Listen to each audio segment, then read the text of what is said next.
বর্তমান সময়ে জনপ্রিয় জুটি হিসেবে দর্শকদের নজর কেড়েছেন অভিনেতা ইয়াশ রহমান ও অভিনেত্রী তানজিন সায়রা ততিনী। নতুন বছরের শুরুতে এবারও জুটি বাঁধছেন তারা। আসছে নতুন নাটক।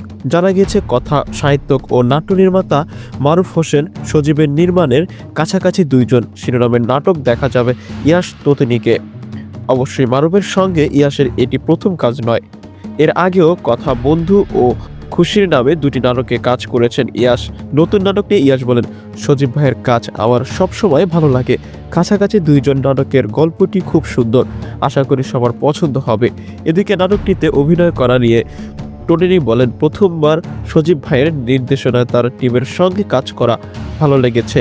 কাজ করতে ইয়াশ ভাইয়ের সঙ্গে একসঙ্গে অনেক নাটকে কাজ করা হয়েছে। একসঙ্গে কাজ করতে করতে এখন বেশ স্বাচ্ছন্দ্য বোধ করি তার সঙ্গে অভিনয় করতে। কাছাকাছি দুইজন নাটকটির গল্পটা সুন্দর। আমরা দুজনেই চেষ্টা করেছি আমাদের চরিত্র যথাযথভাবে ফুটিয়ে তুলতে। আশা করছি দর্শকদের ভালো লাগবে। শীঘ্রই একটি বেসরকারি টেলিভিশনে প্রচার করা হবে নাটকটি। মারুফ হোসেন সজীব একজন নাট্যকার, কথা সাহিত্যিক ও নাট্য নির্মাতা। মেহেজাবিন চৌধুরী ও আফরান নিশু অভিনীত নাটকটি নিজের রচনা ও নির্দেশনায় নির্মাণ করে আলোচনায় আসেন তিনি। এরপর তার নির্মিত অনেক নাটকেই জনপ্রিয় হয়েছে।